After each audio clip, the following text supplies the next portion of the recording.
Frères et sœurs, bonjour, cordial bienvenue au programme des temps de qualité. Nous sommes en train de parler de l'Évangile et nous continuons avec ce sujet, selon que le Saint-Esprit va nous conduire. En toute sincérité, c'est un sujet qui parle pratiquement de toute la Bible. Il nous sera impossible d'en parler dans toute son intégralité.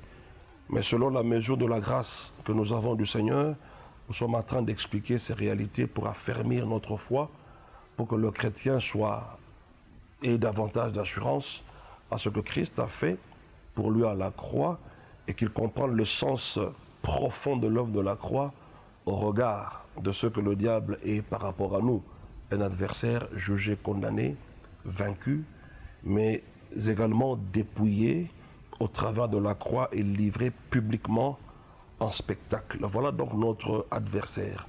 Lorsque vous avez davantage la révélation de la croix, vous verrez le diable de plus en plus petit. Lorsque la révélation de la croix fait défaut, vous avez comme l'impression que le diable est fort, il est puissant et que ses démons sont partout. Alors que c'est le Saint-Esprit qui est partout. Dieu est omniprésent, le diable n'est pas omniprésent. Et le nombre de démons qui se sont rébellés avec Lucifer, qui sont les démons aujourd'hui, le nombre n'a pas augmenté. C'est toujours le 1/3 des anges là, qui s'étaient rébellés. Mais tellement qu'on parle trop de démons de ceci, démons de cela, sorcellerie et envoûtement, nous avons comme l'impression que les anges de Dieu ne sont pas là, que le Saint-Esprit n'est pas là. Et lorsque les sorciers sont en train de manigancer leur coup, le Saint-Esprit est là en train de dormir et attend paisiblement que le diable fasse son travail. Non, loin de tout cela.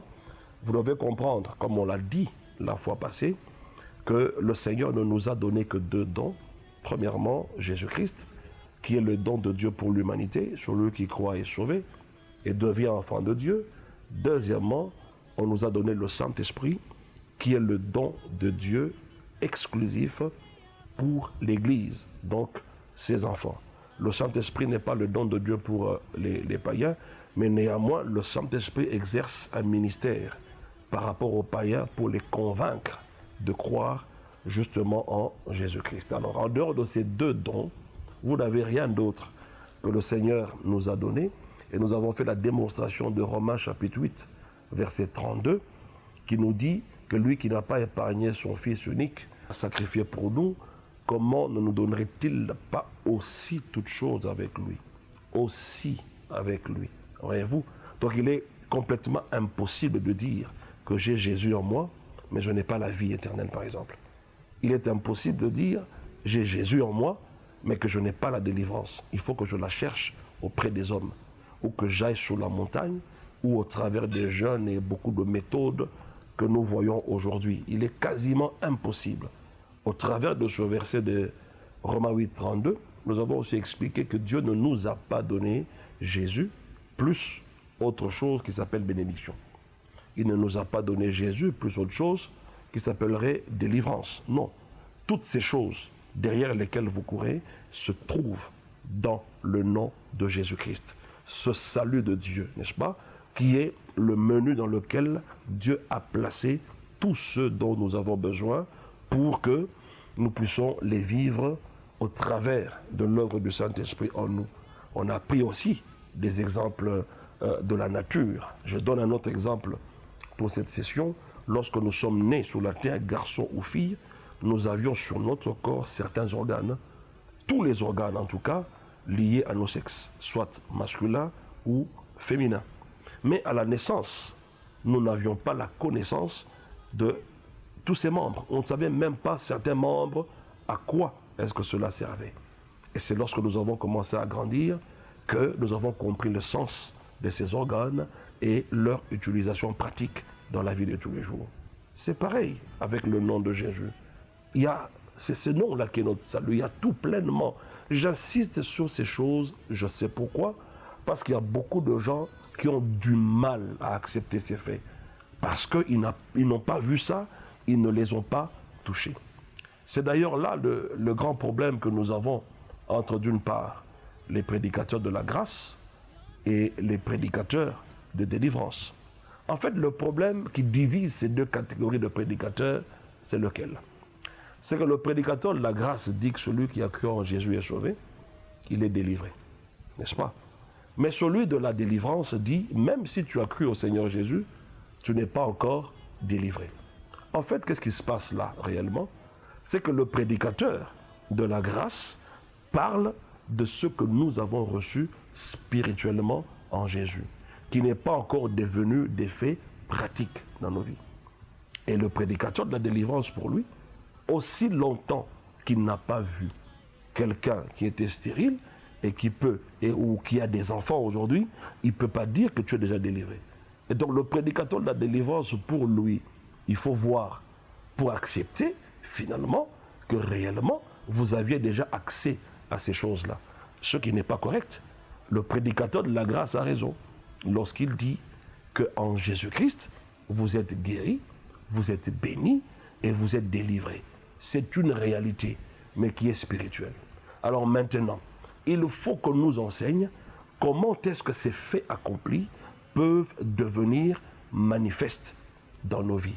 Et c'est là maintenant que le prédicateur de la délivrance vient avec tout un tas de méthodes qui des fois ne sont même pas bibliques, simplement pour manifester ces faits et dire que maintenant tu as la délivrance. Mais alors que la Bible déclare que vous avez été délivrés. Quand? Le jour où vous avez cru au Seigneur Jésus-Christ. Je vais donner un autre texte dans Marc 11, 24. Il est écrit ceci, que tout ce que vous demanderez en mon nom, croyez que vous l'avez reçu et vous le verrez s'accomplir. J'aimerais qu'on analyse un tout petit peu ce texte de Marc 11, 24. Remarquez bien qu'il est écrit que tout ce que vous demanderez en priant, tout ce que vous demanderez dans le futur, n'est-ce pas? Croyez que vous l'avez reçu. On ne dit pas croyez que vous le recevrez. Mais je pense qu'en bon français, on devrait dire tout ce que vous demanderez au futur, croyez que vous le recevrez. Mais la Bible déclare que tout ce que vous demanderez dans le futur, demain ou après-demain, commencez d'abord par croire que vous avez déjà cela. Et c'est alors que vous le verrez s'accomplir dans le présent.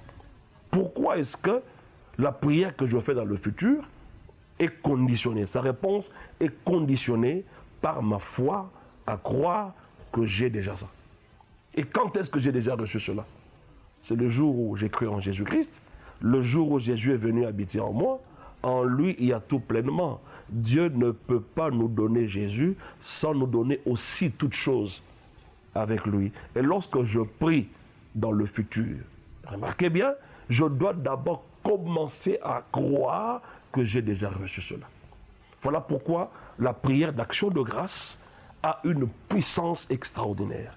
Lorsque vous priez le Seigneur, n'oubliez jamais des actions de grâce. Parce que celui qui prie avec des actions de grâce, c'est quelqu'un qui a compris que Jésus lui a déjà accompli toutes les promesses. Vous l'entendrez prier en disant « Père, au nom de Jésus, je te loue, je te remercie ». Pourquoi disons-nous cela? Parce que nous savons qu'en Jésus, nous avons tout pleinement. Mais c'est spirituel, on n'a pas encore palpé ça. Mais pour le prédicateur de la délivrance, aussi bien, même si la Bible dit que vous avez tout pleinement, pour lui, tu n'as encore rien. Pourquoi? Parce qu'il n'a pas encore vu. Et Jésus dit, heureux ceux qui croient sans avoir vu. Voyez-vous, c'est une guerre qu'il y a entre les deux. L'un parle de la position spirituelle, l'autre parle de la position physique.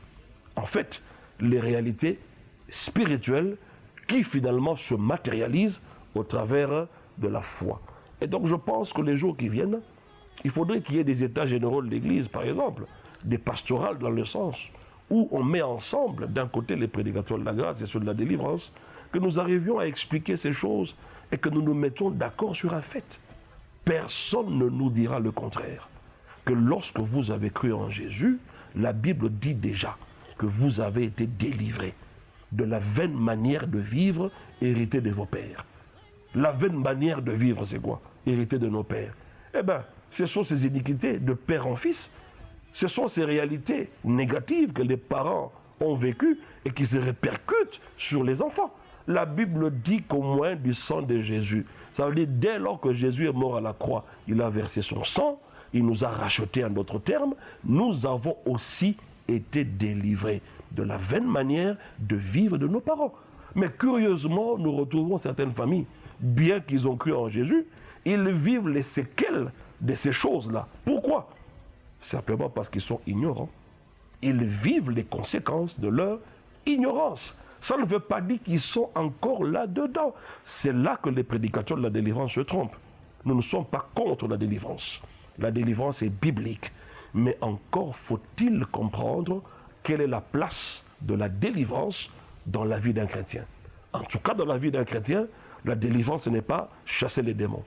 Nulle part dans la Bible, vous retrouvez des chrétiens posséder des démons à qui il faut chasser les démons.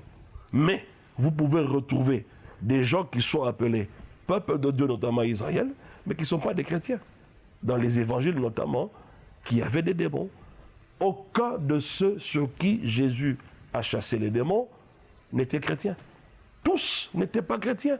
Le christianisme n'a pas commencé avant la croix. Et donc vous ne pouvez pas nous assimiler à ces gens-là. Mais il y a certains cas dans la Nouvelle Alliance, dans les actes notamment, qui prêtent un tout petit peu à confusion. Lorsqu'on dit par exemple que Ananias, pourquoi Satan a-t-il rempli ton cœur? C'est dans Actes chapitre 5. Quand on parle du diable qui remplit le cœur d'un homme, il faudrait d'abord savoir que quand on parle de cœur dans la Bible, il s'agit soit de l'esprit de l'homme ou bien de l'âme de l'homme. Vous serez d'accord avec moi que lorsque nous croyons en Jésus-Christ, notre esprit est régénéré. Ça veut dire dans mon esprit, je deviens une nouvelle créature. Et par conséquent, le Saint-Esprit vient habiter dans mon esprit. La partie la plus sainte de mon être, c'est mon esprit. C'est de là d'ailleurs que se dégage la sainteté. Et c'est de là d'ailleurs que la Bible déclare que nous sommes saints en Jésus-Christ. Et donc mon esprit régénéré ne peut plus produire le péché. L'esprit régénéré ne peut plus malmener par le diable. Non.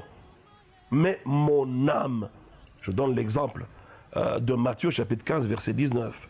On dit mais c'est du cœur que viennent les adultères, les meurtres, ainsi de suite. Le cœur dont il s'agit là, ce n'est pas l'esprit.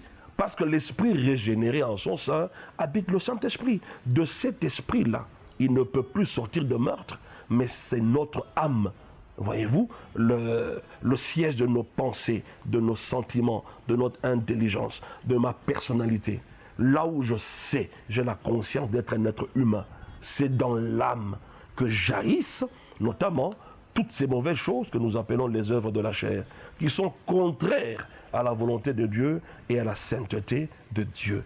Alors, lorsqu'on parle de Ananias, qui était un chrétien, on dit que le diable a rempli son cœur. Non, le cœur d'Ananias était déjà rempli par le Saint-Esprit.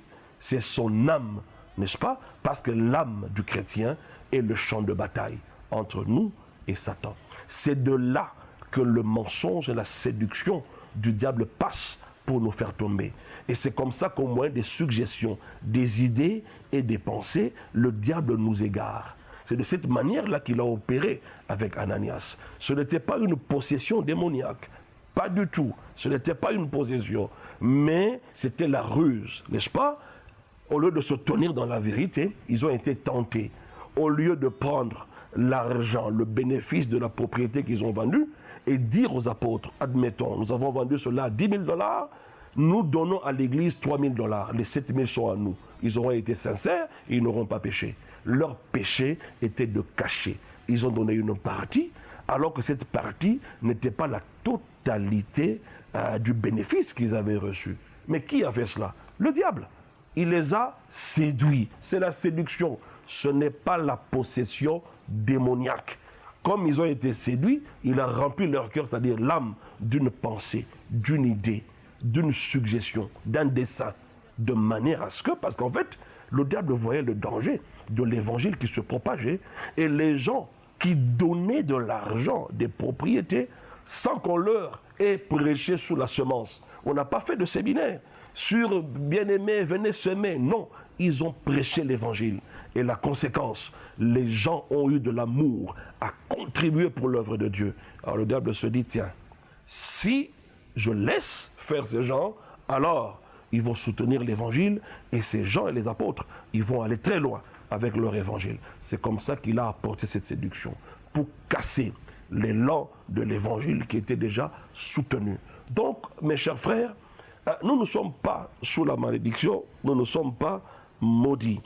Alors, la fois passée, on était déjà en train de faire, comment je dirais ça, la comparaison entre Matthieu chapitre 16 et le verset 25, Galates 2, verset 20, pour vous dire que l'homme ancien doit céder la place au travers de la crucifixion. Voyez-vous, c'est au travers de cette vie, qui n'est plus notre identité réelle, que le mal nous suit, que le diable peut encore contrôler notre vie dans une certaine mesure. Donc Ananias était né de nouveau, c'est vrai. Le Saint-Esprit était en lui, c'est vrai, dans son esprit régénéré. Mais seulement Ananias, au travers de la chair, manifestait encore, comment on peut appeler ça, un peu d'égoïsme, un peu de, comment nous pouvons le dire, quand vous lisez Galates au chapitre 5, il avait encore un côté de la chair qu'il voulait préserver, voyez-vous. Il avait du mal à donner avec amour et il a fini par mentir. Et quand il a menti, il est tombé dans le piège de Satan. Ce n'était pas une possession démoniaque. Donc comprenez très bien que la crucifixion est quelque chose de très capital. La mort et la résurrection. N'eût été la résurrection de notre Seigneur Jésus-Christ, remarquez bien, c'est que 1 Corinthiens, le chapitre 15, nous dit, je vais prendre le verset 16, il dit, « Car si les morts ne ressuscitent point, Christ non plus n'est pas ressuscité. » 17. « Et si Christ n'est pas ressuscité, votre foi est vaine, vous êtes encore dans vos péchés. Et par conséquent aussi, ceux qui sont morts en Christ sont perdus. » Mais prenons un peu le verset 16. On dit, si Christ n'est pas ressuscité, votre foi est vaine, vous êtes encore dans vos péchés. Ça veut dire que vous demeurez encore dans la malédiction, dans les liens de famille, dans les maladies, les échecs, ainsi de suite. Si Christ n'est pas ressuscité, vous êtes encore dans vos péchés. Est-ce que vous pouvez comprendre ça? Mais puisqu'il est ressuscité, j'ai cru en lui, et donc le bénéfice que j'ai derrière sa résurrection, c'est que je ne demeure plus dans le péché. Et donc toutes les conséquences liées au péché ne peuvent plus marcher avec moi. Et la crucifixion vient m'aider justement à crucifier la chair. Si je vis, la Bible déclare dans Galates, chapitre 2, verset 20, que ce n'est plus mon ancien moi qui vit, mais c'est Christ qui vit en moi. En d'autres termes, je n'ai plus de vie. C'est-à-dire, quand quelqu'un dit, par exemple, je cherche ma vie, je vais m'en sortir de ma vie, vous n'avez plus de vie. La vie que vous avez, c'est celle de Christ.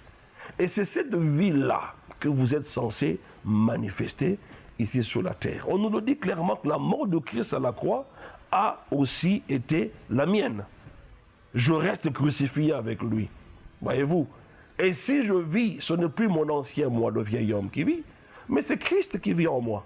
Et le reste de ma vie sur la terre est vécu par la foi en son Fils et en l'œuvre qu'il a accomplie. C'est ce que la version Parole vivante dit.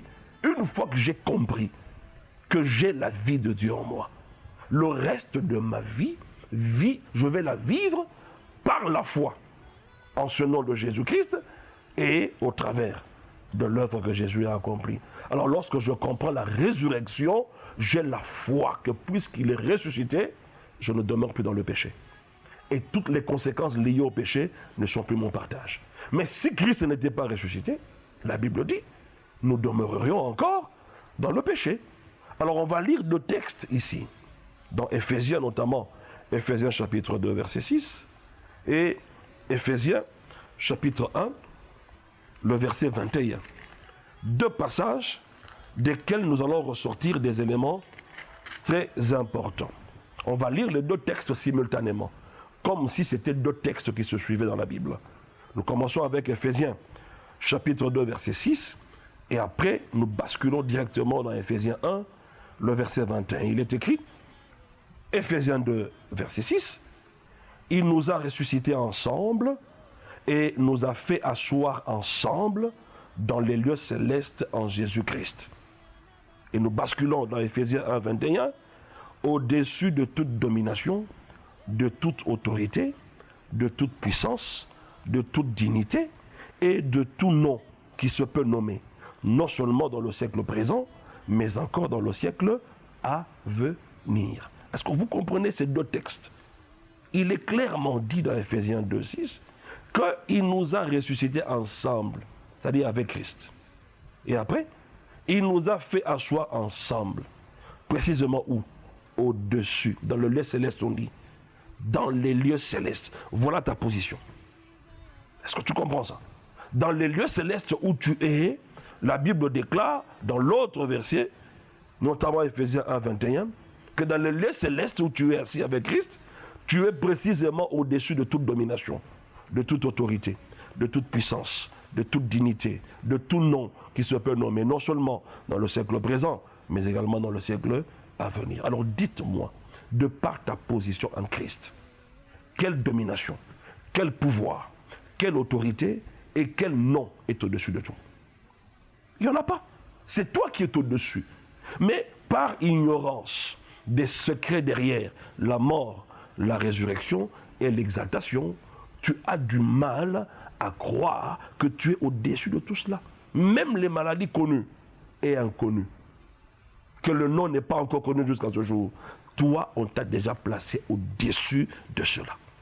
Domination, puissance, autorité, dignité, tous sont en dessous de toi. Maintenant, qu'est-ce qui te donne la position d'être au-dessus de tout cela? Mais c'est l'exaltation de Jésus et la position assise avec le Christ. Est-ce que vous pouvez, mes chers frères, comprendre exactement pourquoi est-ce qu'on nous a placés en cette position? Quand vous allez maintenant au verset 7, Éphésiens chapitre 2, verset 7, je reprends le verset 6 pour que nous comprenions mieux. Il est écrit, il nous a ressuscités ensemble et nous a fait asseoir ensemble dans les lieux célestes en Jésus-Christ afin de montrer. Pourquoi est-ce que on vous a placé en cette position? C'est pour montrer. Montrer quoi? On dit, c'est pour montrer dans les siècles à venir l'infinie richesse de sa grâce par sa bonté envers nous en Jésus-Christ. Je n'ai pas cette position-là pour commencer à aller de maison en maison, d'église à église, pour trouver la réponse, pour être délivré, pour ceci ou cela. Une fois que tu as cette position-là, l'étape qui suit, c'est laquelle? Tu dois maintenant faire des démonstrations. Tu dois démontrer quoi? L'infinie richesse de la grâce de Dieu. Et l'infini, c'est déjà un superlatif. Est-ce que vous comprenez? Et la grâce, c'est déjà un nom que deux fois on a du mal à expliquer. C'est tellement grand. Et quand on associe l'infini avec la grâce, je vous dis que c'est simplement extraordinaire. Est-ce que vous comprenez cela, mes chers frères? On t'a positionné là afin de montrer. Ce n'est pas afin de pleurer. Ce n'est pas afin de courir à gauche, à droite, cherchant la délivrance, cherchant qui m'a ensorcelé, qui m'a envoûté. Mais c'est pour montrer. Je voudrais lire le même texte d'Éphésiens 2, 6 à 7. Dans la version parole vivante, il est écrit au verset 6, « Oui, par notre union avec le Christ, il nous a ressuscités avec lui et nous a transplantés dans les mondes célestes, nous donnant notre place sur le trône avec le Christ. » Nous sommes assis avec lui, sur le même trône. C'est-à-dire, nous opérons à partir du trône de Jésus. Quelle autorité nous avons, mes chers frères, dans le royaume qui n'est pas d'ici-bas. Verset 7. Pourquoi est-ce qu'il a fait ça? Pourquoi nous a-t-il donné notre place dans les lieux célestes sur le trône avec le Christ? Le verset 7 commence avec « Pourquoi ?»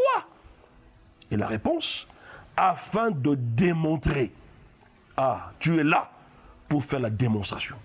Tu n'es pas là pour subir, mais tu es en cette position en Christ pour faire la démonstration, afin de démontrer pour tous les âges à venir l'extraordinaire richesse de sa grâce par la bonté qu'il nous a témoignée en Jésus-Christ. Alors maintenant, lorsque nous disons que nous sommes en Jésus-Christ, ça veut dire que nous sommes ressuscités avec lui, assis avec lui dans le lieu céleste. Personne ne me contredira là-dessus. Ce sont les Écritures. Et maintenant que nous sommes là, qu'est-ce que nous faisons? Nous cherchons la délivrance. Nous cherchons des mariages. Nous cherchons l'argent. Seigneur, c'est si. Nous sommes en train de pleurer à tout moment alors que nous avons reçu une position d'autorité afin de démontrer l'infinie grandeur de sa grâce. Est-ce que vous comprenez cela, mes chers frères? Je suis là pour faire la démonstration de la grâce de Dieu. Que Dieu est amour, il est bonté, il est puissant, qu'il a toutes les réponses possibles pour les hommes. Je suis donc, en termes clairs, son instrument, afin qu'il m'utilise. On dit pour tous les siècles. C'est-à-dire même lorsque nous serons au ciel. Alléluia. À dater d'aujourd'hui, que vous comprenez ces choses, jusqu'au jour où vous serez au ciel, le reste de temps qui vous reste de vivre, ici sur la terre, bien-aimés, vous devez faire la démonstration. Quand les gens n'ont pas l'amour, tu leur apportes l'amour. Quand il y a des maladies, toi, tu apportes la guérison. Si les gens n'évoluent pas, toi, tu viens, tu déclenches l'évolution dans le nom de Jésus. Et les gens commencent à prospérer comme l'apôtre Paul l'a déclaré. Nous sommes pauvres, humainement parlant, mais nous enrichissons plusieurs. Lui, il avait compris. Et c'est ainsi qu'il faisait des démonstrations. Frères et sœurs, comprenez donc cette grande richesse que nous avons en Jésus-Christ. Comprenez donc la grandeur et la richesse de notre position spirituelle en Jésus-Christ. Nous devons le manifester comment? En faisant des démonstrations. Je proclame que cela est ainsi pour ta vie, dans le nom de Jésus-Christ. Ainsi nous avons proclamé. Amen, amen et amen, et que Dieu vous bénisse. Papa malamu, papa mobotie, ngaina yemba yo natina Yesu.